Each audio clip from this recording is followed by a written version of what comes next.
Clube do Livro Vladimir Nabokov. Coloque seu fone de ouvido, pegue o livro no colo e venha ler com a gente.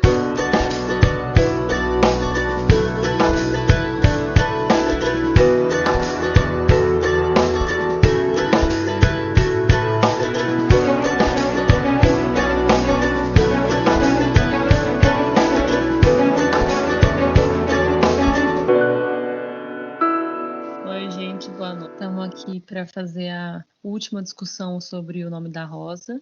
É a terceira introdução que a gente já faz. A gente vai falar sobre o pós-fácil, chama pós-escrito, sobre, digamos que uma introdução que em algumas edições está no começo e outras estão no final. É isso, né, Fer? Escrita por um outro autor, sem ser Humberto Eco. E vamos comentar sobre o livro, para ver qual foi a interpretação do diretor do filme e para a gente relembrar um pouco da obra e entender quais foram as nuances que a gente não pegou direito durante a leitura. Quem quiser começar falando pós-escrito. Alguém quer começar, por favor? Eu queria falar que esse pós-escrito aí eu lembrei e deslembrei umas 15 vezes que eu não tenho. E acabou que eu não li o pós-escrito, eu só li a introdução, porque eu não tenho esse pós-escrito. Só lembrei agora de novo que existia. E esqueci de procurar. Olha, eu não sei se a minha edição é igual à de vocês, eu acho que não, no que diz respeito a esses textos extras, assim. Mas eu acho que esse texto do Humberto Eco tem nas duas edições. Uma coisa que ele confirmou, que eu tinha suspeita, é que o Jorge, né, ele usou esse nome com uma intenção. E era engraçado, porque toda vez que eu li o livro, ele falava do Jorge, eu pensava no Jorge Luiz Borges, né, que é o escritor argentino e tal. Porque o primeiro nome, né, dos dois era Jorge, e o Jorge Luiz Borges, ele fica cego, né, no final da vida dele ele vai ficar cego. E o Jorge é cego, né, o Jorge do livro do Nome da Rosa. Então toda vez que eu li o livro eu ficava com essa sensação, nossa, parece que ele tá falando do Jorge, parece que ele tá falando do Jorge, do autor. Só que eu falava, isso é assim, algo que eu tô fazendo uma textualidade não tem nada a ver. Eu só tô relacionando uma coisa que tá na minha concepção e que me traz esse estímulo, não sei. E aí no pós-fácil ele fala justamente isso, né? Você pega uma pessoa que chama Jorge, mais cegueira, mais biblioteca, não tem como pensar em outra pessoa que não o Jorge Luiz Borges. Talvez isso até tenha sido intencional, né? Acho que não, talvez não, foi intencional. Então, achei muito interessante. É o fato, assim, tem muitos outros debates, é muito amplo esse pós-escrito. Eu sei que é só uma anedota, assim, que eu contei da minha cabeça, mas é que foi algo tão marcante pra mim, quando eu tava lendo o livro. E aí, quando eu li o pós-fácil, foi uma experiência bacana de saber que realmente aquilo que eu tava sendo intuído a pensar era o que estava acontecendo.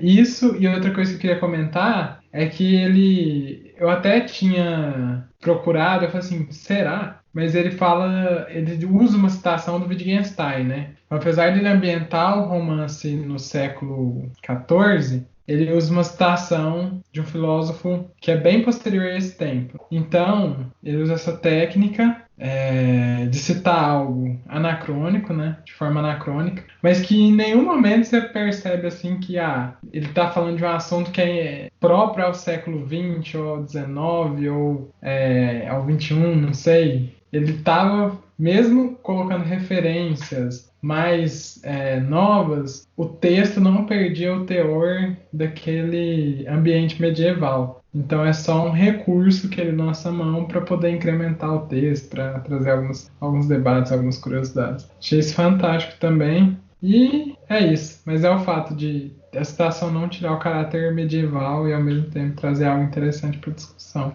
Foi isso, gente, que eu queria comentar do pós-escrito. Alô?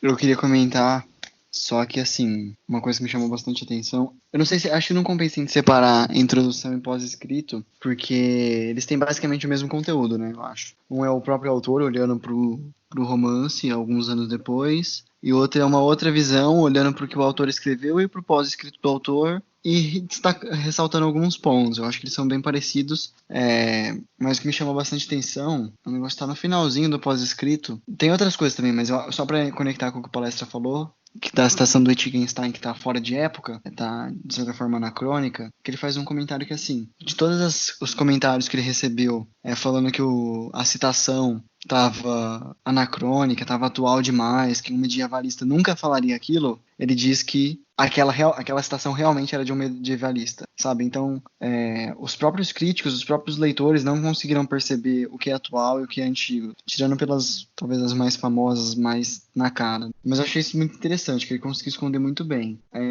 E de resto, assim, acho que para falar, resumir um pouco o que eu tenho para falar, é que eu gostei muito de ver o pós-escrito, porque mostra como que é o processo criativo de um autor e o que é escrever um romance, sabe? Então, isso eu acho que o que ele fez dá para ser extrapolado para qualquer romance, não só um romance policial, não só um romance policial, entre aspas, histórico que ele criou.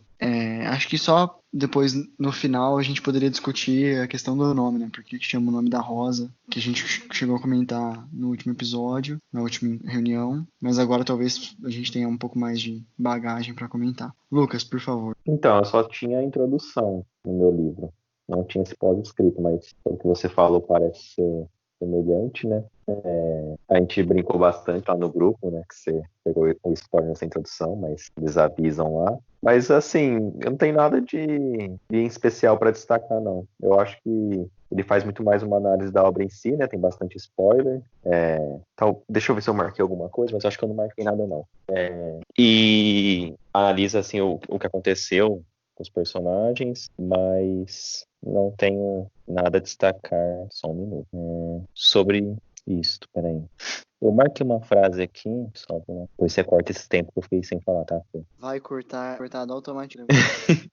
Não é na introdução, não marquei nada, não, então. Então depois faz uma edição muito boa aí sobre o que eu falei, tá? Mas assim, eu não tenho nada muito pra falar, não. Pode ser a Carol se ela tiver alguma coisa. Prefiro falar sobre o filme, tem muitas críticas. Antes, A Carol falar... tem nada pra falar? Não, só ia falar que você ia ler, eu posso. Você sai do... Sobre isso que você falou agora, que o Fernando já tinha destacado numa reunião, já que ele já tinha lido essa parte, e aí que a gente acabou lendo também agora, sobre aquele primeiro dia, né, que a gente tinha falado, nossa, chatíssimo, meu Deus, que linguagem, difícil de ler, e aí voltando a destacar que o Humberto Eco fala, né, que tipo, ele colocou esse primeiro dia, muitas pessoas falaram pra ele mudar, resumir. E ele falou que não, que esse primeiro dia era como se fosse um purgatório, quem passasse dele iria ter a obra na sua maior magnitude. Se não conseguisse passar, o livro não era para essa pessoa. E então eu achei essa parte legal, que ele esclarece, que ele fala, né? Né? Oi? Muito arrogante.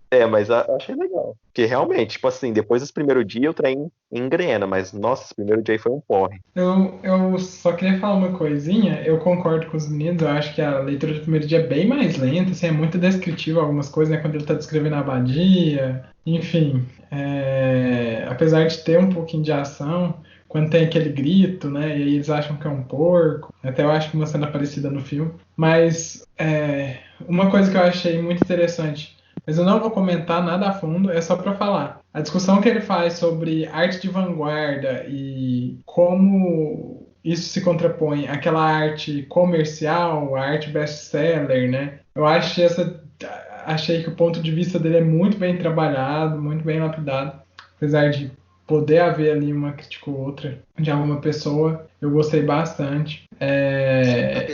Isso, do pós-escrito. Mas eu achei que como ele cita muitos autores italianos, conhece um pouco do que ele tá falando, fechado. Mas era isso, eu ia finalizar minha frase justamente dizendo isso. Que apesar de parecer a ideia geral ser muito boa, eu não consegui entender completamente. Então por isso eu não consigo às vezes pensar se eu concordo plenamente ou não. Porque eu acho que o grau de erudição do Humberto Eco é muito alto. Assim, muito além do que eu acho que eu tô acostumado a ler. Já li muita coisa de literatura clássica, mas eu tava até comentando isso com a Mariane, né? Que ele parece que tem muita referência, sabe? Ele tem referência de literatura universal, ele tem referência de filosofia, ele tem referência de história, ele tem referência de literatura italiana muito bem assim construída, de artes, né? Ele tem vários livros, História da Beleza, História da Feiura, tem o Fascismo Eterno, que é um livro que vai tratar mais sobre o tema político. Então, assim, ele é um autor, quando eu penso, eu falo assim, meu Deus, é uma mente, assim, muito brilhante, né? É um cara realmente muito erudito. E diferente de outros autores, ele não esconde que ele é erudito. Eu acho que ele faz questão de mostrar que ele é, sabe? E isso talvez em alguns momentos trave um pouco a leitura, deixe um pouco mais difícil pra gente que não estudou tanto isso que ele estudou, né? Realmente dá pra perceber que ele dedicou muito da vida dele pro estudo. Mas é isso que eu queria dizer, gente. Agora eu vou ouvir mais porque o filme eu tenho um comentáriozinho ou outro pra fazer mesmo. Vamos falar sobre agora? Então, ó, sobre a parte que o Palestra estava falando da vanguarda, uma delas eu queria dar uma ali, fala, meio que escreve o da vanguarda. A vanguarda estava, aquilo tornava-se dando essa ideia de que talvez, o modernismo, na verdade, todo foi o modernismo do movimento barreiros. E, claro, como ele define que o moderno seria a vanguarda, choca, causa disso. E o pós-moderno é a ironia sobre o moderno. É você olhar pro moderno agradou, e que agora tá começando a agradar e fazer uma ironia, fazer uma compreendendo, mas criticando. Isso eu achei legal, essa. E assim, não pensei em trair da roda. Se pós-fácil, ele realmente traz uma nova. E só pra palestra falou, eu tenho certeza absoluta, ou pelo menos certeza, ou é um desejo de que realmente. Porque pra mim parece que foi um cara que falou, história, dizia, criticando, mas você nunca escreveu um romance. Ele pegou e aí pra terminar, vou passar a palavra pra Quer matar? Eu acho que tá, na verdade. Se o Lucas quiser falar, ele falou que tinha algumas coisas pra falar, eu acho que vou falar só mais no finalzinho mesmo também. Não, eu tinha algumas coisas, mas eu vou assim, são coisas soltas, que passam ao longo do filme. Mas eu falando. Eu acho que, tipo assim, eu concordo com a Carol, quem não lê o livro não teria uma noção tão boa do filme. O filme perde muito, mas aí eu acho que qualquer filme acontece isso, perde muito da parte de reflexão que o livro traz, né? Então, o livro traz bastante reflexão, e isso é perdido no filme, mas aí eu acho que com qualquer adaptação, essa parte é perdida, essa parte meio que de introspecção do personagem, né? Mas aí tem coisas que eles foram tentar adaptar, modificar, que eu acabei não gostando. Por exemplo, deixa eu pensar aqui em algumas. A parte da história do Watson com a mulher, eu acho que é essa que a Carol iria comentar no final, sobre o rumo dos personagens, não sei se mas é uma das que ficou horrível, né? Ficou muito ruim. Na verdade, mudou completamente, né? Sim, o que o livro falava. Mudou totalmente. Acho que essa é uma parte que não dá pra deixar de comentar. Era sobre ela que eu queria comentar também. Sobre ela e sobre do Bernardo. Exatamente. Não, do Bernardo de Gui, tipo assim, eu gostei, né, do que aconteceu com ele no filme, porque, tipo assim, é um personagem que foi feito pra gente não gostar, né, teoricamente. Mas não foi o fim que ele teve no livro. Totalmente diferente, né? O Abade também some na história no final. A gente, tipo assim, no livro, ele tem um papel de destaque pro Guilherme, né, que no filme tá como William, descobrir sobre a solução do mistério. E aí, no livro, o Abade, ele morre, né? Ele morre sufocado pelo Jorge num dos mecanismos lá do labirinto. E no filme, ele tá ali participando daqueles julgamentos que o Bernardo faz, mas depois não fala mais nada dele, sabe? Foi, tipo, não deu um final igual o livro deu. Deixa eu pensar se tem mais alguma coisa. Podem ir falando enquanto isso, daquelas cenas que vocês querem comentar, que eu vou pensando se tem mais alguma adaptação que eu achei ruim. Não, o que eu queria perguntar pra vocês é sobre essa cena da menina, né? Porque ela acaba, no livro, ela é levada, né, pela Inquisição e tal. O Hades não consegue ver o amor dele, né, talvez mais. E ele fala no livro que ele não conseguiu saber sequer o nome dela, né? E aí eu lembro que o título ali, né, o subtítulo que ele coloca nesse trecho do livro é Quando Adson descobre a importância dos nomes próprios. Isso é muito marcante, né? Porque o quanto ele queria saber o nome dela, o quanto ele queria conhecer ela, porque através do nome você vai começando a traçar conhecimento da pessoa, né? E o livro também chama O Nome da Rosa. Eu sei que não tem nada a ver com isso, mas essa questão do nome é algo muito interessante. E eu queria perguntar para vocês, aquele final ali, porque ela sobrevive, o Salvatore e o Remígio são queimados na fogueira, né? Que a Inquisição faz ali na abadia, que também isso não tá no livro, enfim. E ela não queima, né? E aí no final, quando o Adson tá indo embora junto com o Guilherme, que como o Lucas disse no filme, ele tá chamado de William, ela aparece ali, e aí os dois se encontram, e aí ele fica naquela encruzilhada, né? Será que eu vou com o William e vou continuar minha missão na igreja, ou será que eu fico com ela? É aquele momento de decisão, assim, né? Que você tem duas portas para seguir, dois caminhos totalmente diferentes, que vão te levar a lugares totalmente diferentes. E eles escolhem seguir com o William no filme. Só que, assim, ele teria a oportunidade de pelo menos perguntar o nome dela, né? E ele não pergunta. Eu sei que talvez por uma diferença de línguas e tal, mas ele nem tenta, né, fazer isso. Aí eu queria saber, assim, de vocês, sobre a cena em si, vocês gostaram desse final? Vocês não gostaram? Vocês acham que tinha que ser mais fiel ao livro? E por quê? Não é nem sobre essa questão do nome em si, mas todo esse contexto da cena e se vocês curtiram ou não. Porque mudou eles para ver onde Sim. eles no É. livro. Duas chaves, abadia, e desde Então, aquele Gente, Salvatore mas lá, que é aquilo? Eu nunca o imaginei ele daquele pior jeito. é o Berengário, gente. Aquele branco, né? Berengário, o Salvador e o cara da Primeira uma das foi justamente fechou isso do nome da Rosa, o nome da moça, deixando aberto. E até que tiveram, assim, e até coisas tiveram e aí tinha horas que você via que mudava a imagem ao mesmo, mas era uma hora que Beck tinha uma coisa. No livro, apesar de ser na maioria das vezes era um olha, desde que você sabia que tava ligação. Aí cada hora você ia sabendo mais, e quando chegava, mas que ele já foi introduzido aos poucos. E no filme era tipo assim, a cada 5 minutos a gente coloca um novo e na hora que foi bola, eu achei que ficou mudança. Mas eu entendi.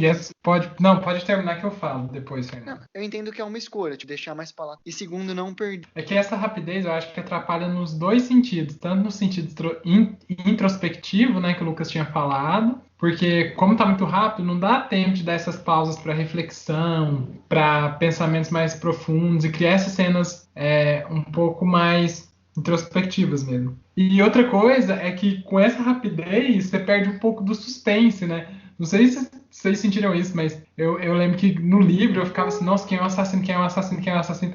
No filme parece que as mortes foram acontecendo e parece que, tipo assim, não sei se é porque eu já sabia quem era, mas, sabe, não sei, eu não fiquei tão preso, assim, ao roteiro ali, sabe? E parece que eles quiseram, pra mim, na minha visão, eles quiseram muito apressar aquela parte de que eles descobrem o Finis África, né? Eu acho que eles nem citam isso, né? O nome. Sim. E assim, eles quiseram apressar demais, né? E de repente chega lá, o Jorge tá lá, mas o Jorge tava fazendo discurso, como que ele chegou tão rápido? Sabe?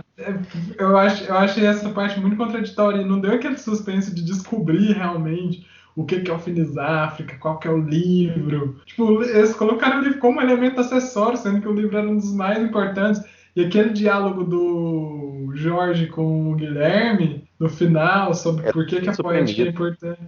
Não tem, cara. Eles podiam explorar aquele diálogo de uma maneira tão louca ali, né? Enfim. Sim. E ficou muito superficial, assim, essa parte. Mas eu entendo. Pode falar. Que eles inverteram a importância. Tipo assim, no livro do Aristóteles e a moça é secundário. Aí no filme eles invertem. A moça é o principal e o livro é o secundário. É bem isso. Mudaram muito o foco. Toda aquela história da abadia, de como que o abade chegou, como que o Abone chegou ao poder, do Malaquias, aquela investigação sobre as assinaturas que o Guilherme fez para descobrir. Nada disso é comentado. Igual a Palestra falou, o diálogo dele com o Jorge suprimido. É suprimido e o Guilherme chega já sabendo que é o livro do Aristóteles. Não é nenhuma revelação para ele. Ele chega falando que você tá com o livro tal e tal. Então, tipo assim, outra coisa que também eu percebi é que deram muito mais protagonismo. Claro que o protagonismo no livro também é grande, é dele.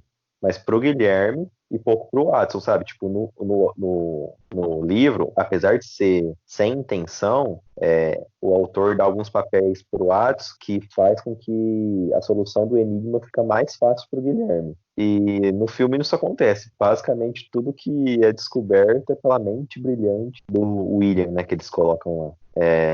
A única coisa que o Alex bom foi ter usado aquele pedaço de marcar o labirinto. Acontece no livro. No livro. Então, mas esse daí eu tava pensando, mas é uma parte que eu acho que eu concordo com o filme, na verdade. Porque no livro eles saem no susto, fala que, tipo assim, eles correndo conseguem achar a saída. E aí no filme faz um pouco mais de sentido isso, mas... Só não faz sentido porque eles já estavam perdidos quando ele decide usar a língua. Mas, exatamente. Eu não acho muito legal ficar comparando, tipo, isso tem um propósito. Eu entendo que algumas coisas e outras, mas o ponto é, suprimem coisas, explicam a história e acrescentam coisas que deixam ela mais confusa, mais nuance de confuso, a pessoa não entender o que tá acontecendo. Então, por exemplo, eu acho que a adição da edição, Shelley, do Bernardo Allen, se eu fosse o diretor do filme, eu teria feito o debate sobre ter acontecido no escritório, com o Abad em algum momento, sabe? Não excluiria disso, mas eu mudaria o centro da discussão para o Guilherme como representante e o Abad da ordem. Realmente a visita dele ser por alguma coisa menor, para, sei lá, ele tava levando um livro pra abadia, qualquer motivo mais mundano. Eu acho que é uma questão que no livro tem abordado e no filme não como. O filme ia ter que ter 3 horas, não ter que ter acrescentado nada pra ter como pegar 100%. Então eu acho que foi uma escolha errada. Manter essa. Era uma parte que teria tornado mais sentido a profundidade da obra. Sim, é igual você falou. Algumas coisas realmente davam para ser cortadas, né?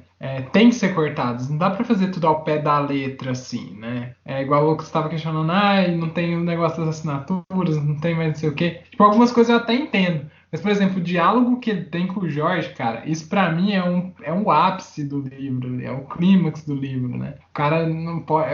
Eu acho que tipo, tirar isso é uma heresia, assim, pra fazer uma comparação com a igreja, né? Na Idade Média.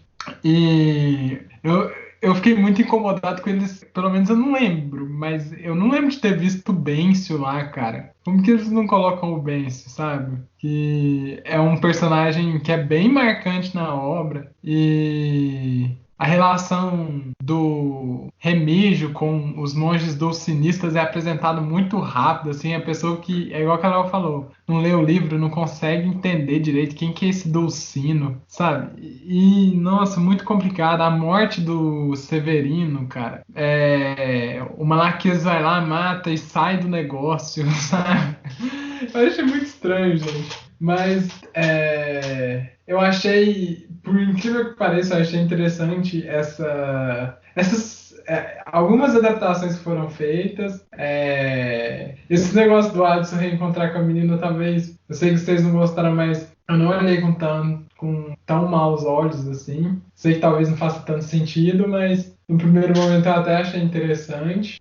E é isso, assim, eu acho que realmente adaptar um livro de eu acho que quase 600 páginas, não sei, é muito difícil para um filme que tem que durar aí suas 2 horas, né? Então eu entendo a dificuldade, mas é igual o Fernando disse, eu acho que poderia ter sido enaltecido outros pontos, né? Igual o Lucas falou também, ter sido enaltecido outros pontos, em vez de alguns que poderiam ter sido suprimidos e assim ter ganhado um pouco mais de tempo para fazer algo mais fácil de entender para quem nunca leu o livro.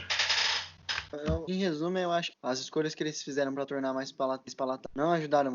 Mas se tiverem mais a falar sobre em si, a única encerrar falando, o livro é muito melhor e eu não falar isso, eu gosto mais de passar pra gente.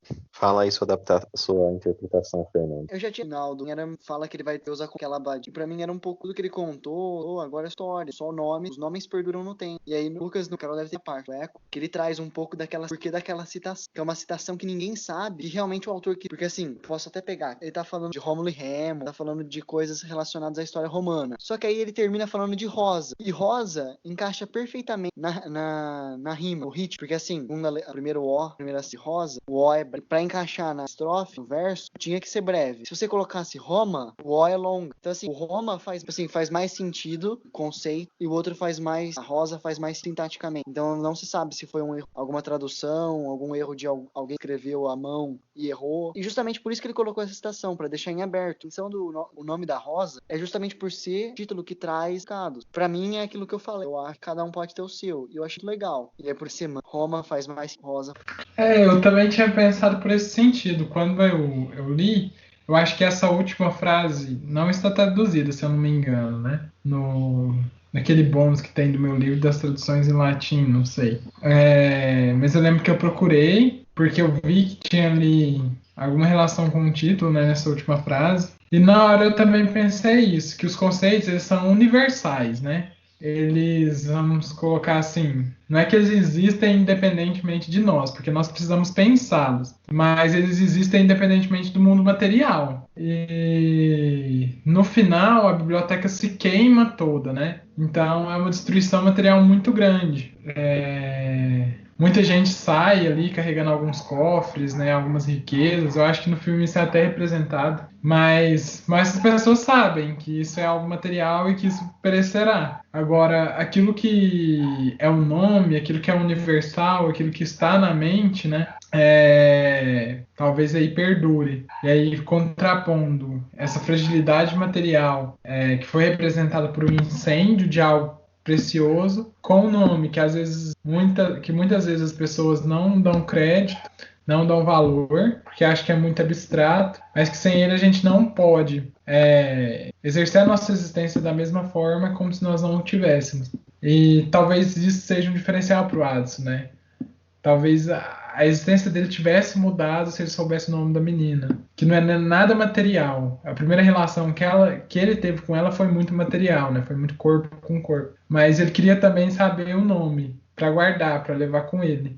E é muito interessante que ao mesmo tempo que, só para fechar meu comentário agora, já está muito grande, mas ao mesmo tempo que o nome ele é universal e talvez perdure, a Rosa é um paradoxo, porque a Rosa ela morre rápido, né? Eu entro nesse dilema sempre, eu vou dar uma rosa para Marianne, mas aí vai morrer muito rápido e vai acabar, né? Então, o nome que pode ser usado por várias pessoas em vários momentos históricos, com várias visões e que tem uma existência desvinculada do mundo material e que perdura, e a Rosa que é mais material, que talvez seja menos duradoura, que tem uma vida mais curta, né? E eu acho que tem a ver com isso, tanto com que aquele debate dos nominalistas, dos universalistas, Pedro meu Deus, hoje tá difícil. Abelardo. Acho que pode ter a ver, sim, com a discussão do livro. Se o nome representa a coisa em si, ou se o nome é só algo que vai significar algo, e ele não existe em si mesmo. Enfim, eu acho que tem muito a ver com isso também. Mas é isso, gente. Anyone else? Acho que não. Acho que vocês trataram bem. O Fernando no começo levantou a diferença que o livro e o filme traz para essa interpretação, né? Porque no filme parece que ele fecha a questão do título em torno da menina, porque ele fala, a última frase, acho que do Watson e eu nunca soube o nome dela. Aí fecha a tela preta o nome da Rosa. Mas no livro fica essa interpretação em aberto. E eu que só li a introdução, no final da introdução ele fala sobre esse poema que o Fernando comentou. Mas vocês já destrincharam bem. Se a Carol não tiver mais nada a falar, acho que a gente pode encerrar. Harper Lee. Harper Lee. Tchau. Até mais. Tchau, tchau. Tchau.